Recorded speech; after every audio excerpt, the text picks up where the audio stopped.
Have you heard of the Robbins brothers? Yeah. Well, let me tell you a little bit about their family. The father worked for the Iowa Central Railroad, so he would go across from Council Bluffs to Iowa City. A railroader. I was a railroader one day. I liked it. I let the air blow through my curly hair, and it was so much fun. Well, he was on the road, and the family was here in Omaha, and two-story house, a nice home. He had provided for them. Mama didn't work. She started getting sick, and as we would call it today, she started getting MS. She couldn't move. And the sons had to help her a lot. And they were youngsters, 11 and 9 years of age. They went to bed one evening after dinner. And during the middle of the night, they smelled smoke. Mama smelled smoke as well, Flora. And she called out to them, and they tried to come to her, but the house was in flames. They finally threw a sheet on themselves and dashed through the fire.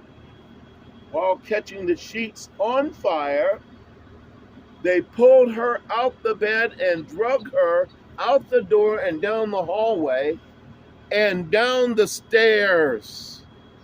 Wow. But the baby boy, he was really burned badly. And so was Charles, the older boy. And Melvin died the next day. He got flames down his esophagus and throat. Melvin survived, but he was burned as well. Well, it was an outpouring of the community in support of their heroic act, and I got a chance to bury Melvin. He was so pitiful. During the meantime, the kids then wanted to pitch in all their pennies to establish a statue.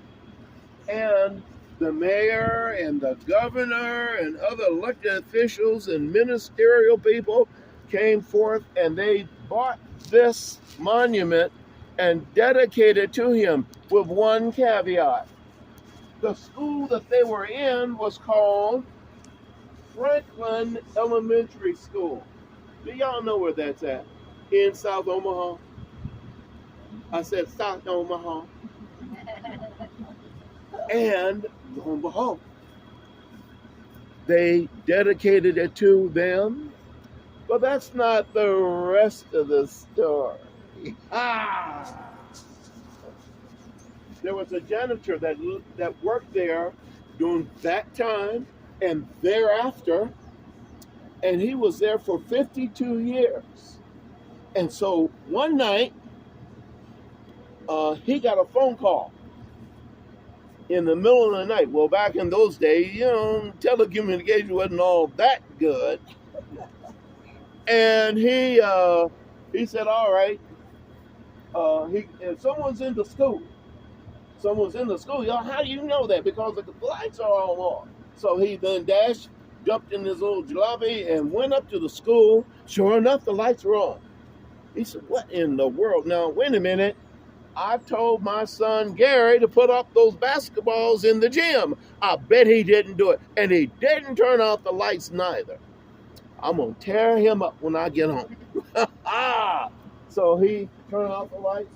The basketballs had been thrown all throughout the gym. So he picked them all up. And soon enough, he got home. He woke him up out the bed and he said, boy, didn't I tell you to put them basketballs? I did that. I did. No. I'm going to give you a whooping. No, Dad. I'm telling you, I did it. Well, if it ever happens again, I'm going to tear you up. So lo and behold, no more than about a week later, someone this time comes to his door. And it's about 2 a.m. in the morning. Boom, boom, boom, boom, boom. Let me in. There's somebody up in the school. You got to go find out what's going on. He goes up there, and guess what he finds? The school desk are all turned over. The books are thrown out of. the library all over the floor. He said, what in the world? I've been there. Someone is really messing with the school. I need to try to catch this. Well, he tried. It happened again. And the basketballs are all over the floor again.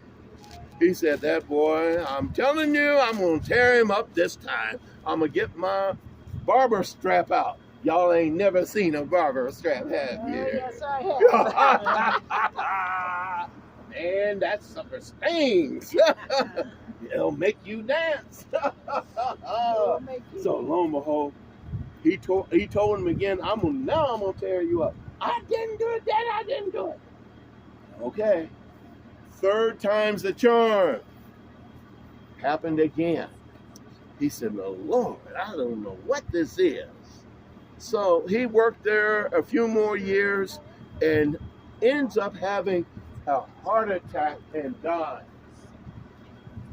Oh, the family is distraught naturally. And he said, well, we need to take the ceremony past his beloved school because he had been there 52 years. He's buried just on the other side of this hill. And his son said, yes, we need to go by his beloved school. As they're in the procession going by the school, guess what they see? Two little boys up in the belfry of the school in the lights, and they're waving at the procession as they go by.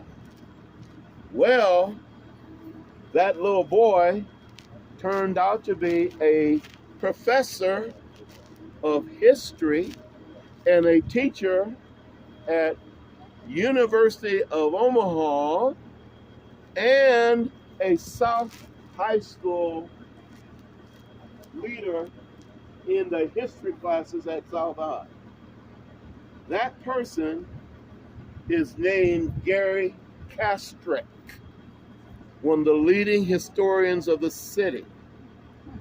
He's the son of the janitor that managed the school, that got changed from Franklin to Robbins. He's also the creator of this tour. Oh, wow. He says, George, Undertaker George, it's very, very real because I saw it myself. That's my story. Let's get back in. Oh, my God.